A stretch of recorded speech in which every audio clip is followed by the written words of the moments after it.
Justice اطہر من اللہ صاحب نے نیب ترامیم کیس قلعدم قرار دینے کے خلاف کیس کی کارروائی براہ راست نہ نشر کرنے کو قاضی فائز عیسیٰ صاحب کے اپنے ہی اصولوں کی خلاف ورزی قرار دے دیا۔ انہوں نے کہا کہ چیف جسٹس قاضی فائز عیسیٰ صاحب نے اپنے اصولوں کی اپنے فیصلے کی نفی کی ہے اور جو کہ درست نہیں ہے۔ ان کا 13 صفحات پر مشتمل فیصلہ ہے،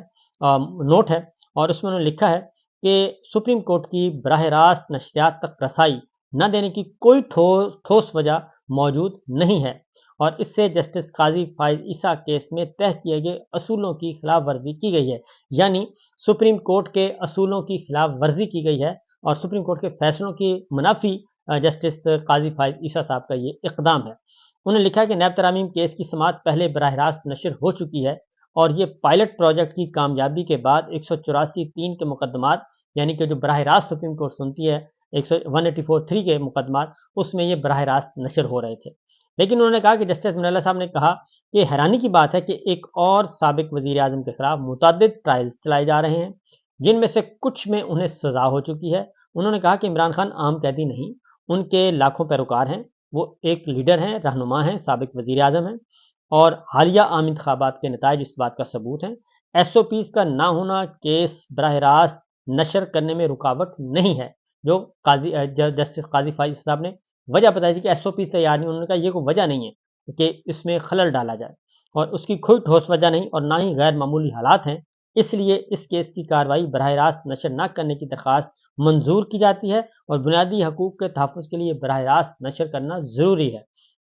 جسٹس اطہر من اللہ صاحب نے کہا کہ نیب قانون فوجی عامر نے 16 نومبر 1999 کو نافذ کیا، جس کے ذریعے سیاست دانوں کو انتقام کا نشانہ بنایا گیا، اور مسلسل یہ الزامات لگتے رہے کہ نیب سیاسی انجینئرنگ کے لیے استعمال ہوتا رہا ہے اور غیر امتیازی سلوک کی وجہ سے عوام کی نظر میں نیب کی ساکھ غیر جانبداری کو شدید نقصان پہنچا ہے، اور نیب قانون کے سبب لوگوں کو کئی ماہ حتیٰ کہ کئی سال گرفتار کیا رکھا گیا۔ جسٹس اطہر من اللہ صاحب نے یہ کہا کہ عمران خان نے سابق army chief general Qamar Javed Bajwa کو ایک انٹرویو میں سپر کنگ قرار دیا اور کہا کہ قمر جاوید باجوہ نیب کو کنٹرول کر رہے تھے، جبکہ نواز شریف نے کہا کہ پارلیمنٹ کو کوئی اور چلا رہا تھا۔ قمر جاوید باجوہ نے ان بیانات کی تصدیق بھی کی اور سیاست میں مداخلت کو تسلیم کیا۔ نیب کو سیاسی انجینئرنگ، مخالفین کو ہراساں اور نیچا دکھانے کے لیے استعمال کیا گیا۔ ناقدین، سیاسی مخالفین کی گرفتاریاں تذلیل کی گئیں اور نیب کا نشانہ بنے۔ جسٹس اطہر من اللہ خان صاحب نے لکھا کہ منتخب نمائندوں کی تضحیک اور ان کو ہراساں کیے جانے میں عدلیہ کا گٹھ جوڑ، یہ تاثر عام ہے کہ عدلیہ کا گٹھ جوڑ بھی رہا ہے، اور اسٹیبلشمنٹ اور عدلیہ کے گٹھ جوڑ کی وجہ سے منتخب عوامی نمائندوں سے بدسلوکی کی جاتی رہی ہے۔ یعنی وہ بتانا چاہ رہے ہیں جسٹس قاضی فائز عیسیٰ صاحب کو کہ اس تاثر کو آپ ختم کریں کہ ہمارے پہ بھی اس وقت پریشر ہے اسٹیبلشمنٹ کا، اور ہم اسٹیبلشمنٹ کے پریشر کی وجہ سے عمران خان کو لائیو نہیں سنوا رہے، اور یہ نشریات ہم نے صرف سماعت لائیو اس لیے بند کر دی کہ اس میں عمران خان نے آنا تھا۔ جسٹس اطہر من اللہ صاحب نے کہا کہ کیس کی براہ راست نشر کرنے کی درخواست منظور کی جاتی ہے اور بنیادی حقوق کے تحفظ کے لیے یہ براہ راست نشر کرنا بہت ضروری ہے۔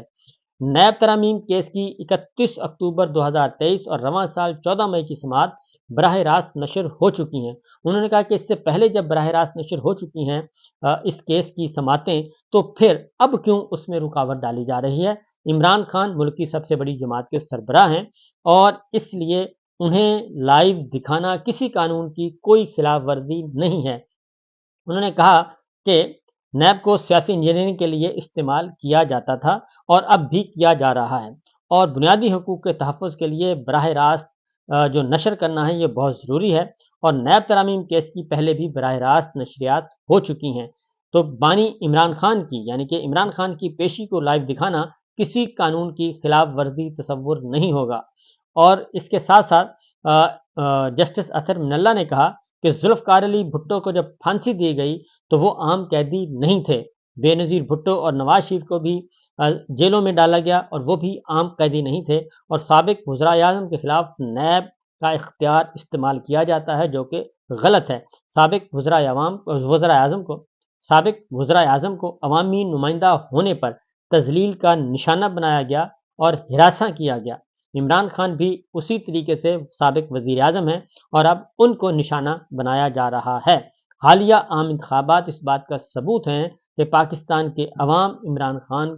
کے ساتھ جڑے ہوئے ہیں۔ ایس او پیز کا نہ ہونا کیس کو براہ راست نشر کرنے میں رکاوٹ نہیں ہے، یہ جسٹس اطہر من اللہ صاحب نے کہا۔ اور دوسرا اگلی بات یہ ہے، انہوں نے کہا کہ یہ تاثر عام ہے کہ اسٹیبلشمنٹ اور عدلیہ کے گٹھ جوڑ کی وجہ سے منتخب عوامی نمائندوں سے بدسلوکی کی جاتی رہی ہے اور غیر امتیازی سلوک کی وجہ سے عوام کی نظر میں نیب کی ساکھ اور غیر جانبداری کو شدید نقصان پہنچا ہے۔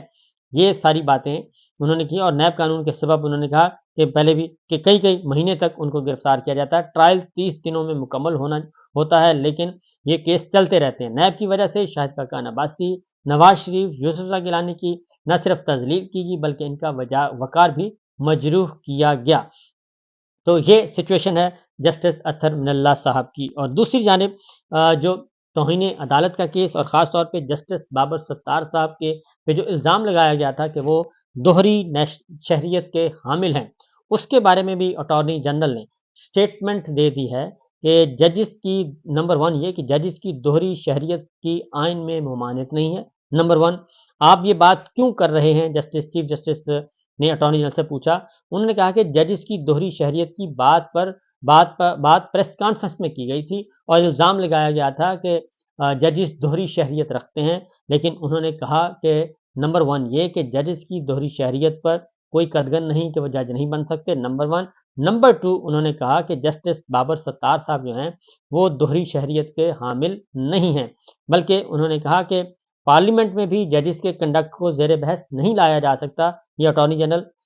عثمان عوان کہہ رہے ہیں اور اس میں آپ کو ایک میں تضاد والی بات بتاؤں گا، پہلے ذرا ان کا سٹیٹمنٹ سن لیں آج کا۔ انہوں نے کہا کہ عدالت کو بھی اس طرح ایوان کی کارروائی کا اختیار نہیں ہے۔ دونوں ملزمان کو یاد دلانا چاہتا ہوں کہ وہ ارکان پارلیمان ہیں، یعنی کہ مصطفیٰ کمال صاحب اور فیصل واڈا صاحب، اور رکن پارلیمنٹ دوہری شہریت نہیں رکھتے، جو پارلیمنٹ کا ہی بنایا گیا قانون ہے۔ انہوں نے کہا کہ ججز کو الاؤ ہے، اراکین پارلیمان کو دوہری شہریت الاؤ نہیں ہے، اور جسٹس بابر ستار صاحب جو ہیں وہ دوہری شہریت نہیں رکھتے بلکہ ان کے پاس صرف گرین کارڈ ہے اور گرین کارڈ ہولڈر جو ہے وہ دوہری شہریت کا حامل نہیں ہوتا۔ اب اس کے بعد یہ ساری کی ساری جو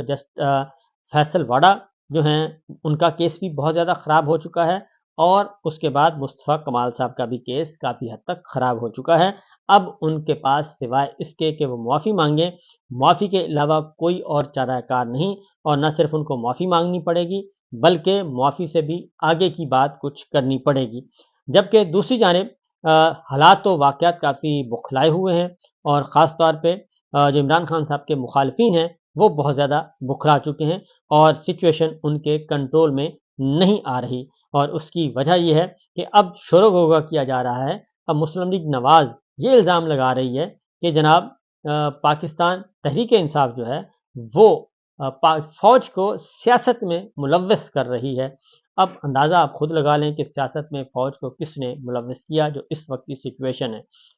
اور ماضی میں کون کرتا رہا۔ یہ اب مسلم لیگ نواز یہ بات کہہ رہی ہے جس کا کوئی سر پیر نہیں ہے کہ اس میں کوئی اعتبار کیا جا سکے۔ دوسری جانب بھی پاکستان تحریک انصاف کے رہنماؤں کے خلاف ایک بار پھر لسٹیں تیار ہو رہی ہیں، اور عمران خان اور دیگر رہنماؤں کے خلاف مقدمات کی فہرست تیار کی جا رہی ہے کہ عمران خان صاحب اور دیگر رہنما جو ہیں کس کے خلاف کتنے مقدمات درج ہیں، کس مقدمے میں ضمانت ہو چکی ہے، کس مقدمے میں ان کی نہیں ہوئی، اور جس میں نہیں ہوئی تو ان کو